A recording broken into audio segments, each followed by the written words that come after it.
કરીએ કરુણા સાગરને કોટી કોટી વંદન કરીએ કરુણા સાગરને કરીએ કરુણા સાગરને નમીએ નર્મદ સાગરને કોટી કોટી વંદન કરીએ કરુણા સાગરને કોટી કોટી વંદન કરીએ કરુણા સાગરને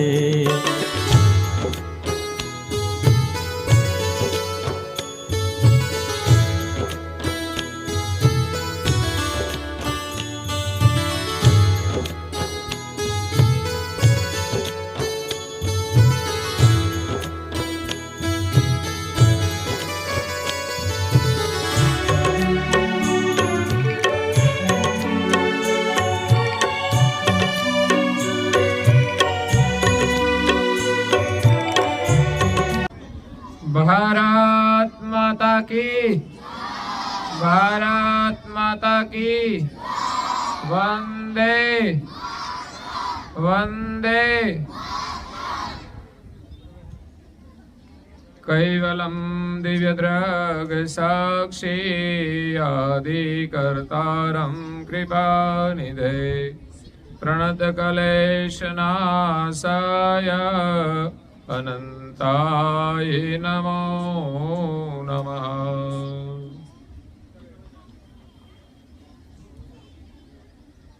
આજે આપણા ભારત દેશનો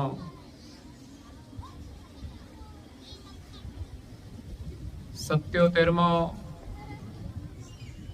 પ્રજાસત્તાક દિવસ છે।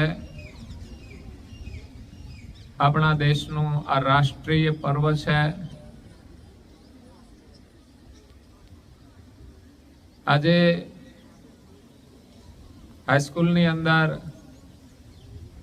77મા પ્રજાસત્તાક દિવસ ઉજવણી પ્રસંગે ઉપસ્થિત શાળાના આચાર્યશ્રી તથા શિક્ષક ભાઈ બહેનો, કેળવણી મંડળના પ્રમુખ તથા એમના સભ્યો અને જેઠોલી ગામના સરપંચ શ્રી તેમજ એમના સભ્યો અને અત્રે ઉપસ્થિત પ્રાથમિક શાળા અને હાઈસ્કૂલના વિદ્યાર્થી બાળકો બાલિકાઓ, ખરેખર આપણા સૌના માટે આજે આપણા રાષ્ટ્રના ગૌરવનો દિવસ છે। અને આ રાષ્ટ્રનું ગૌરવ માત્ર બાળકો માટે જ નહીં, માત્ર શિક્ષકો માટે જ નહીં, પરંતુ આ ગામના પ્રત્યેક નાગરિક માટે હોવું જોઈએ। ગામના પ્રત્યેક નાગરિકે રાષ્ટ્રીય દિવસ પ્રસંગે ધ્વજવંદન કરવા જોઈએ।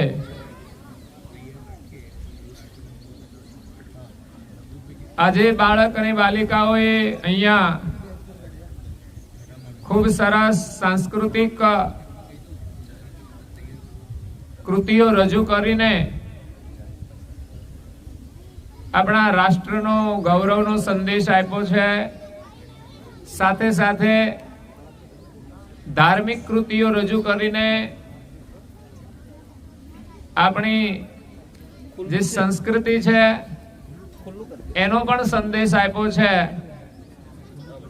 બાલિકાઓ નાની નાની બાળાઓ છે છતાં પણ સાડીઓના પહેરવેશમાં અહીંયા આવીને જે કૃતિ રજૂ કરે એ ખરેખર આપણા સૌના માટે સંદેશ છે।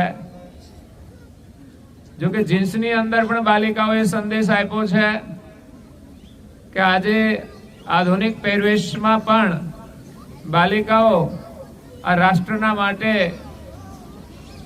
ઘણું બધું કરી શકે છે, તેમજ અમારા બાળકો છે એમણે પણ અહીંયા જે કાર્યક્રમો રજૂ કર્યા છે એ બદલ બાળકો પણ ખૂબ આગળ વધે. દરેક બાળક અને બાલિકાઓને ખાસ મારું નિવેદન છે કે આ બાજુ ધ્યાન આપે. આપણે શાળામાં અભ્યાસ કરી રહ્યા છીએ, આપણે ખૂબ પ્રગતિ થાય અને આજે આપણે જે કાર્યક્રમ ઉજવી રહ્યા છીએ ભવિષ્યમાં આપણા દેશના માટે આપણે કંઈક કાર્ય કરીએ એના માટે આજે આ કાર્યક્રમો દ્વારા પ્રેરણા લેવાની છે. તો ખાસ આજે હાઈસ્કૂલના બાળકો માટે પરીક્ષાઓ પણ ચાલે છે, એટલે બાળકો ભણીને ખૂબ આગળ વધે, પ્રગતિ કરે એના માટે શુભકામનાઓ છે.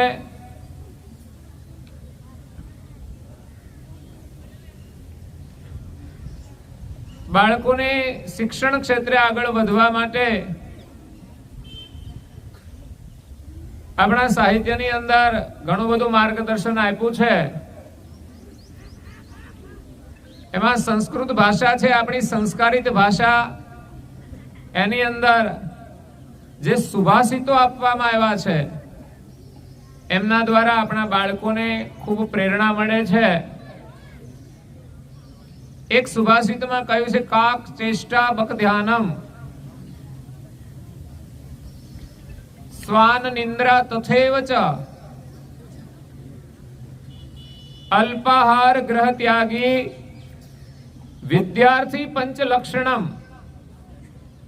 તમે બધા વિદ્યાર્થીઓ છો તો આ 5 લક્ષણ તમારી અંદર હોવા જોઈએ કે જે તમારા વિદ્યાર્થી જીવનની અંદર ખૂબ પ્રગતિ કરી શકે, તમને શિક્ષણની અંદર સફળતા આપી શકે. કાક ચેષ્ટા, કાગડાના જેવી ચતુરાઈ આપણામાં હોવી જોઈએ, સાવધાની હોવી જોઈએ. જ્યાં પણ ખતરો દેખાય તો આપણને ખ્યાલ આવવો જોઈએ કે અહીંયા આપણે નથી જવાનું, આપણે નથી કરવાનું. કાગડો બહુ ચતુર હોય છે, ચતુર કાગડાની વાર્તાઓ તમે સાંભળતા હો છો. એ પ્રમાણે આપણે એમાંથી ગુણ લઈ અને ક્યાંય આપણે છેતરાઈએ નહીં, ક્યાંય આપણે ભટકી ના જઈએ એના માટે ચતુરાઈ રાખવાની છે અને હંમેશા પ્રયત્નશીલ રહેવાનું છે, ખૂબ મહેનત કરવાની છે. બક ધ્યાનમ, બગલાના જેવું ધ્યાન. બગલો જ્યારે શિકાર કરતો હોય ત્યારે એક પગ ઉપર ઉભો રહીને સ્થિર ઉભો રહે છે. જ્યારે આપણું મન તો બહુ ચંચળ છે, આપણે ઘણીવાર પણ સ્થિર બેસતા, એટલે આપણું મન પણ સ્થિર નથી. મનને સ્થિર રાખવું હોય તો આપણા શરીરને સ્થિર કરવું પડે. એટલે ધ્યાન એક મહત્વપૂર્ણ પ્રવૃત્તિ છે જે આપણા શરીર અને મનને સ્થિર કરે છે. અને જેટલી આપણામાં એકાગ્રતા આવશે એટલી જ આપણને અભ્યાસમાં સફળતા મળશે, એટલી જ આપણી યાદ શક્તિ પણ વધશે. એમ કહેવાય છે કે વિવેકાનંદ એકવાર જ વાંચતા હતા, એને બધું યાદ રહી જતું હતું. તો એકાગ્રતા આપણે મેળવીએ, ધ્યાન કરીએ તો આપણી યાદ શક્તિ પણ વધશે. એટલે ધ્યાનનો અભ્યાસ હું તો એમ કહું, શાળાની અંદર 5 મિનિટ માટે બાળકોને અવશ્ય પ્રાર્થના સમયે કરાવવામાં આવે કે જેથી એને ધ્યાનના સંસ્કાર પ્રાપ્ત થાય. દરેક બાળકોએ પોતાના ઘરે પણ એ પ્રયોગ કરવો જોઈએ. દરેક બાળકે પૂજા પણ કરવી જોઈએ. દરેક બાળકે કપાળમાં તિલક પણ કરવું જોઈએ. હમણાં સાંસ્કૃતિક કાર્યક્રમમાં જ કહ્યું ને, આ જે મીઠી છે એનું આપણે તિલક ધારણ કરવાનું છે. અને આપણી ઊંઘ કેવી હોવી જોઈએ? સ્વાન નિંદ્રા તથૈવ ચ કૂતરાની ઊંઘ કેવી, કોઈ પણ નીકળે તરત જ એ જાગી જાય, એમ આપણે સહેજ પણ અવાજ થાય તો પણ આપણી ઊંઘ ઉડી જાય, એવી આપણી ઊંઘ હોવી જોઈએ. પણ ઘણાની ઊંઘ કેવી હોય છે ખબર છે? હે? કોના જેવી? કોના જેવી હોય છે? હા, તમે મારે જે કહેવાનું હતું એ જ તમે કહી દીધું. ઘણાની ઊંઘ કુંભકર્ણના જેવી હોય છે. પોતાની જાતે તો ના ઉઠી શકે, પણ ઘરમાં કોઈ ઉઠાડે ને તો પણ ઉઠતા. એટલે સવારે વહેલા ઉઠવું જોઈએ. આપણું વિદ્યાર્થી જીવન છે, સાધના માટે છે, તપશ્ચર્યા માટે છે. એટલે આપણામાં વહેલા ઉઠવાનો ગુણ તો હોવો જ જોઈએ. એટલે સવારની સ્કૂલ હોય ત્યારે તો ઉઠી જઈએ, પણ કદાચ મોડી સ્કૂલ હોય તો પણ આપણે નિયમથી ઉઠવું જોઈએ. આપણા જીવનમાં નિયમનું મહત્વ છે. દરેક કાર્ય આપણે નિયમથી કરીએ. જો આપણે કાર્ય માટે સમયનું આયોજન કરીશું તો ઘણા બધા સારા કાર્યો કરી શકીશું અને ભણવામાં પણ આપણે ખૂબ આગળ વધીશું. પછી આવે છે અલ્પાહાર.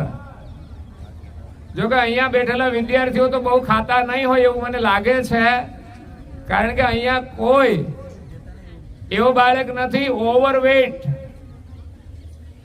બાકી તમે પ્રાઇવેટ સ્કૂલમાં જાઓ ને તો કેટલાય છોકરા તમને જોવા મળશે તગડા. આ પણ એક બીમારી છે. એટલે અલ્પ આહાર, માપસરનું ખાવું જોઈએ અને સાત્વિક ભોજન કરવું જોઈએ. ગમે ત્યારે પણ નહીં ખાવું જોઈએ. જેમ અત્યારે અહીંયા સ્વરોજગાર માટે જે બાળકોએ પોતાની કલા નો ઉપયોગ કરીને જે કાર્ય કર્યું એ ખરેખર એમના માટે આશીર્વાદરૂપ છે અને આ કાર્ય બધાએ કરવું જોઈએ.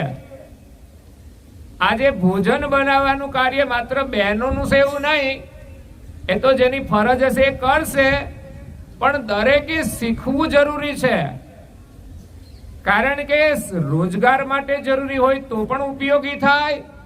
અને કદાચ આપણા ઘરમાં માતા બીમાર હોય કે પત્ની બીમાર હોય કે દીકરી બીમાર હોય કે બેન બીમાર હોય, કોઈ કરી શકે એમ ના હોય, ત્યારે આપણે એ કામ કરી શકીએ તો પણ આપણને ઉપયોગી થાય છે. એટલે અહીંયા જે કંઈ કૃતિઓ રજૂ કરી એ બધાની અંદર આપણી કલાનો વિકાસ થાય છે, આપણી બુદ્ધિનો વિકાસ થાય છે.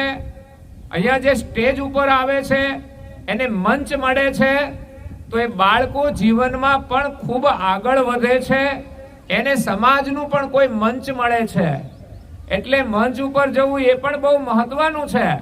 એનાથી એનો ભય દૂર થાય છે, એની હિંમત આવે છે. એટલે અવશ્ય કોઈ પણ કાર્ય કરવા માટે આપણે ડરવું જોઈએ નહીં અને હિંમત રાખીને કરવું જોઈએ. તો એ જ હિંમત અને નિર્ભયતા તમને જીવનમાં દરેક કાર્યમાં ઉપયોગી થશે અને તમને સફળતા આપશે. અલ્પાહાર, ગ્રહ ત્યાગી. સાંભળજો બાળકો, ઘરનો બહુ મોહ નહીં રાખવાનો. ભણવાનું હોય તો સ્કૂલ તરફ ધ્યાન આપવાનું, સ્કૂલને વધારે સમય આપવાનો. ઘર છોડીને કાલે હવે તમારે કોલેજમાં જવાનું થાય તો બાળકો ઘર છોડીને જે બહાર જાય છે એ ભણવામાં ખૂબ આગળ વધે છે. એટલે ઘરનો ત્યાગ કરવો પડે તો પણ ભણવા માટે ઘર છોડીને જવું જોઈએ. મતલબ ઘરનો આપણે મોહ નહીં રાખવો જોઈએ. ગ્રહ ત્યાગી, આ 5 લક્ષણ વિદ્યાર્થીના છે. એ જો એનું પાલન કરે તો ચોક્કસ એ ભણવામાં ખૂબ આગળ વધશે. હવે આજે પ્રજાસત્તાક દિવસ છે. આપણો દેશ આઝાદ થયો 1947માં અને પછી 1950માં એનું બંધારણ થયું અને અમલમાં આવ્યું. એ આ પ્રજાની જે સત્તા છે, પ્રજાના દ્વારા પ્રજામાંથી જ કોઈ સત્તા ઉપર આવીને આ દેશનું સારું કાર્ય કરે, દેશનો વિકાસ કરે. એટલે હવે આ દેશની વિકાસ માટેની સત્તા દરેક નાગરિક પાસે છે. યાદ રાખજો, 18 વર્ષની ઉંમર થાય પછી આપણને અધિકાર મળે છે મત આપવાનો. તો એ મત આપણે કોને આપવો જોઈએ? આપણા દેશ ગામની અંદર સરપંચની ચૂંટણી થતી હોય તો એ સારું કામ કરે, વિકાસ કરે એવા સરપંચને મત આપવો જોઈએ, નહીં કે આપણા સગા હોય કે ગમે તે હોય. પણ જે સારી વ્યક્તિ હોય, સારું કામ કરે એવી વ્યક્તિને આ ગામનું સુકાન આપવું જોઈએ, આપણા રાજ્યનું સુકાન આપવું જોઈએ અને આપણા દેશનું સુકાન આપવું જોઈએ. આજે આ ગામના જે સરપંચ શ્રી છે એ ખરેખર હું આવ્યો એટલા વર્ષની અંદર બીજા કોઈ સરપંચો એટલું કામ નથી કર્યું જે અત્યારની હાલમાં જે સરપંચ શ્રી છે દીપકભાઈ પંચાલ, એમણે આ ગામના માટે ઘણું બધું સારું કામ કરી રહ્યા છે. હું એમને ખૂબ ધન્યવાદ આપું છું. અને અહીંયા શાળા ચાલે છે એ પણ ખૂબ પ્રગતિ કરે. મારું તો નિવેદન છે કે શાળાની જે બોડી હોય અને શિક્ષકનો સ્ટાફ હોય, બધા સાથે મળીને આ બાળકો કેવી રીતે આગળ વધે એના માટે પ્રયત્નશીલ રહે. બાળકોની અંદર શું કમજોરી છે, શું મજબૂરી છે, એનો પણ જો એને ખ્યાલ આવે તો એને દૂર કરવા આપણે પ્રયાસ કરવો જોઈએ. કયા બાળકો કેમ નથી આવતા એની આપણે નોંધ લઈ અને એના માતા પિતાને જાગૃત કરી એના શિક્ષણનું મહત્વ સમજાવી એની કંઈ મજબૂરી હોય તો આપણે બધાએ સાથે મળીને દૂર કરવી જોઈએ. એ આપણા બધાનું કર્તવ્ય છે. પ્રજાસત્તાક દિવસ છે તો આપણું જે બંધારણ થયું એનો અમલ આપણા દેશની અંદર થાય છે તો આપણે બંધારણ પ્રમાણે ચાલવું જોઈએ. જેમ કહ્યું ને હમણાં શિક્ષક ભાઈએ, આચાર્યશ્રીએ, કે આપણે લાયસન્સ રાખવું જોઈએ અને હેલ્મેટ પહેરવું જોઈએ. તો એટલું જ નહીં, એનાથી આપણી સુરક્ષા છે, પણ વાહનના જે કઈ નિયમો હોય એનું પાલન આપણે અવશ્ય કરવું જોઈએ. આપણી સાઈડમાં જ વાહન ચલાવવું જોઈએ, આપણી મર્યાદા સ્પીડમાં જ વાહન ચલાવવું જોઈએ. રસ્તો હોય એ પ્રમાણે. આપણી પાછળ કોઈ બેઠું હોય ને આપણી પોતાનું પણ આપણે ખ્યાલ રાખવો જોઈએ કે આપણી જિંદગી કેટલી મહત્વની છે. એક્સિડન્ટ થઈ જાય તો કેટલી બધી મુશ્કેલી આવે છે, કેટલા બધા ખર્ચાઓ થઈ જાય છે. એટલે કોઈ પણ નિયમ હોય, સંવિધાન, આ રાષ્ટ્ર માટે સંવિધાન છે તો એના નિયમોનું આપણે વ્યક્તિગત રીતે પાલન કરવું જોઈએ. આપણે એમ કહીએ કે કોઈ કરતું નથી તો કોઈ ન કરે તો આપણે શરૂઆત કરવી જોઈએ. આપણા માંથી કોઈ પ્રેરણા લઈ અને બધા જ એ નિયમોનું પાલન કરે એવો આપણે પ્રયાસ કરવો જોઈએ. અને એ જ રીતે ભગવાને પણ આપણા માટે બંધારણ બનાવ્યું છે શાસ્ત્રો દ્વારા. તો શાસ્ત્રો અનુસાર આપણે જીવન જીવીશું તો ચોક્કસ આપણે સુખી થઈશું. એટલે આજે પ્રજાસત્તાક દિવસે આપ સૌ બાળકોને શુભકામના છે. અહીંયા જે અભ્યાસ કરી રહ્યા છે ને જે પરીક્ષા છે એમના માટે ખાસ ખૂબ તમે મહેનત કરજો. કારણ કે 12મા ધોરણ પછી હાઈસ્કૂલમાં જવાના, જે અત્યારે 9, 10, 11, 12 એમાં ભણી રહ્યા છે એમને હમણાં 2 દિવસ પહેલા પણ મેં સજેશન કર્યું હતું કે ભણવામાં તમે ખૂબ ધ્યાન આપજો, સમય આપજો, ખૂબ મહેનત કરજો, આત્મવિશ્વાસ રાખજો અને ક્યાંય આડાવડા ભટકી ના જતા. કારણ કે 9મા ધોરણ એટલે હાઈસ્કૂલથી એમના ખરા અભ્યાસની શરૂઆત થાય છે. પ્રાથમિકમાં એને બીજું કોઈ ધ્યાન નથી રાખવું પડતું, એ રમે અને અભ્યાસ કરે. પણ હાઈસ્કૂલમાં આવે છે ત્યાર પછી બાળકોને સાવધાનીની ખૂબ જરૂર પડતી હોય છે. કારણ કે એમની યુવાની શરૂ થાય એટલે અનેક પ્રકારના આવરણો આવે છે. એમાં ખાસ આ બાળકો જ્યાં સુધી ભણે ત્યાં સુધી આપણા શાસ્ત્રો એમ કહે છે કે બ્રહ્મચર્યનું પાલન કરવું જોઈએ કે જેથી કોઈની સાથે બિનજરૂરી વાર્તાલાપ કે વ્યવહાર કરવો જોઈએ નહીં. આપણું ધ્યાન શિક્ષણમાં હોવું જોઈએ, નહીં કે કોઈના કપડાના એટ્રેક્શનમાં, કોઈના વાળના એટ્રેક્શનમાં કે કોઈના વાહનના એટ્રેક્શનમાં આપણે પ્રભાવમાં આવવું જોઈએ નહીં. એ તો ઘડીકનો આનંદ છે, તમારું જીવન બરબાદ થઈ જશે. પણ તમે જો શિક્ષણ ઉપર ધ્યાન કેન્દ્રિત કરશો તો તમારી જે કઈ ચાહના હશે એ બધી જ પૂર્ણ થશે. એટલે એકાગ્રતા એ જ શિક્ષણની સફળતા છે અને એકાગ્રતાનું મૂળ એ ધ્યાન છે. તો અવશ્ય ધ્યાન કરજો અને જે કોઈ કામ કરો એમાં પણ તમે ધ્યાનથી કરજો. જે કામ કરો એની સાથે એકરૂપ થઈને કામ કરો. આડું અવળું જોવાનું નહીં કોણ શું કરે છે. ક્લાસમાં બેઠા હોય તોય ભલે, ક્લાસમાંથી આપણે પછી બહાર જઈએ તો પણ બહુ આડું અવળું જોવાને બદલે આપણે રસ્તા પર ચાલ્યા જઈએ ને આડું અવળું જોવા જઈએ ને તો ઠેસ લાગી જાય છે.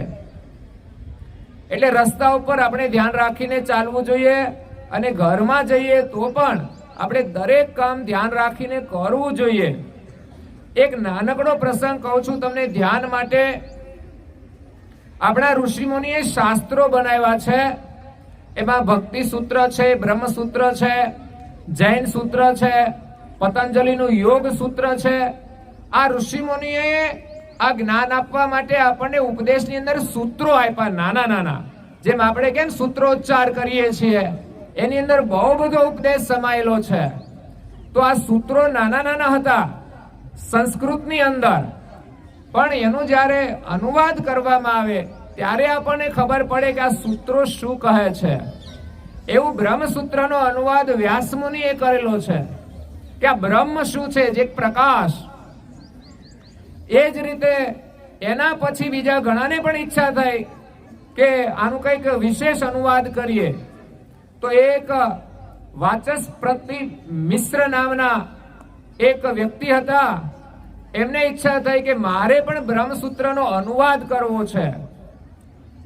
તો એને લગ્ની બાળપણથી લાગી, એ અભ્યાસ કરતા હતા ત્યારથી એને લગ્ની લાગી કે મારે આનો અનુવાદ કરવો છે, ટીકા કરવી છે, કે જે સંસ્કૃતના સૂત્રો છે એને બીજી ભાષાની અંદર વિસ્તારથી એનું વર્ણન કરવામાં આવે. ત્યારે એમાં એટલા બધા એ તદ્રુપ થઈ ગયા ને, તો એના પિતાને થયો કે આ તો છોકરો યુવાન થઈ ગયો છે, આ જો આની અંદર ખોવાઈ જશે તો એને ખબર નહીં રહે એના લગ્ન કરવાના છે એની પણ એને ખબર નથી. વિચાર કરો, શિક્ષણની અંદર એટલા ખોવાઈ જાય કે એના લગ્નની ઉંમર થાય તોય એને ખબર ના પડે, કોઈના સામું ના જોવે. જો આપણે ભણવાનું હોય ને આડાઅવળું બધું જોયા કરીએ ને તો સમજવાનું આપણું શિક્ષણ બગડી જશે. તો વાચસ્પતિ એ અનુવાદની અંદર એકરૂપ થઈ ગયા. એક દિવસ પિતાએ આજ્ઞા કરી, બેટા તારા લગ્ન કરવાના છે. તો પિતાની આજ્ઞા હતી. તો એક દિવસ એમણે જ્યાં કહ્યું ત્યાં, ખાસ તો આ લગ્ન માતા પિતાની અનુમતિથી હોવા જોઈએ, નહીં કે માતા પિતાને ખબર વગર કોઈની સાથે આપણે સંબંધ જોડવો જોઈએ નહીં. જે કઈ રજૂઆત હોય માતા પિતાને કહીને જ આગળ વધવું જોઈએ. જે માતા પિતાએ મોટા કર્યા છે એને ક્યારેય દુઃખ ના થવું જોઈએ. સંબંધો જોડાય છે પણ માતા પિતાની અનુમતિ હોવી બહુ જરૂરી છે. એવું નહીં કે ગમે તેની સાથે ગમે ત્યારે સંબંધ જોડીને ભાગી જાય. આજથી જે ભાગી જાય છે જીવનમાં કશું નહીં કરી શકે. એટલે આપણે દેશના માટે કલંકરૂપ ન બનીએ એનું ખાસ ધ્યાન રાખવાનું છે. આપણે ભલે આધુનિક પહેરવેશ પહેરીએ, આધુનિક જીવન જીવીએ, પરંતુ આપણા જીવનને, આપણા પરિવારને અને આપણા દેશને કલંક ન લાગે એવું કોઈ કાર્ય આપણાથી થવું જોઈએ નહીં. ઉલટાનું આપણા જીવનમાં ગૌરવ થાય, આપણા પરિવારને ગૌરવ થાય અને આપણા દેશને ગૌરવ થાય એવા મહાન કાર્યો આપણે કરવાના છે. એ આજના આ સાંસ્કૃતિક કાર્યક્રમ દ્વારા આપણે પ્રેરણા લેવાની છે. એ વાચસ્પતિ મિશ્રના લગ્ન થઈ ગયા પણ એને સુહાગરાતની પણ ખબર નહોતી. લગ્ન કરીને આવીને સીધા એ એમના અભ્યાસમાં લાગી ગયા. પત્ની એટલી પણ સંસ્કારી હતી કે એને કોઈ ફરિયાદ ન કરી કે હું લગ્ન કરીને આવી છું છતાં તમે મને સમય નથી આપતા. પરંતુ એ પતિને એમણે ઓળખી લીધા કે આ એના કાર્યની અંદર વ્યસ્ત છે, તો હું એને મદદરૂપ થાવ. તો એ જે વાચસ્પતિ ટીકા લખે છે એક દીવાના અજવાળે, ત્યારે એમની પત્ની એ અંધારું થવાનું હોય ત્યારે દીવો મૂકી જાય છે, એની વાટ જ્યારે સંકોરવાની હોય ત્યારે સંકોરી જાય છે, એની અંદર દિવેલ નાખવાનું હોય ત્યારે દિવેલ નાખી દે છે. પણ એના પતિને ખબર નથી પડતી કે કોણ આ બધું કરી જાય છે. એના પતિ પણ એટલા એકાગ્રતાથી એ અનુવાદ કરે છે, એમાં ખોવાઈ ગયા છે. અને એની પત્ની એના કંકણનો અવાજ સરખો નથી આવવા દેતી. એટલે આ પ્રમાણે એ મોડી રાત સુધી એનું કાર્ય કરી અને ત્યાં એના રૂમમાં સૂઈ જતા હતા. ત્યારે પત્ની એની રીતે એને વિક્ષેપ ન થાય એ રીતે કાર્ય કરતી હતી. આ રીતે કામ કરતા કરતા 12 વર્ષે આ બ્રહ્મસૂત્રની ટીકા પૂરી થઈ. ત્યાં સુધી એને પત્નીની સામે જોયું નથી, એની સામે કોઈ વાતચીત કરી નથી. અને 12 વર્ષ પછી જ્યારે એની ટીકા પૂર્ણ થઈ 12 વાગે અને એક હાથ એ દીવાની વાટને સંકોરે છે અને એના ઉપર એને નજર પડી કે આ સ્ત્રીનો હાથ છે, આ કોણ છે સ્ત્રી?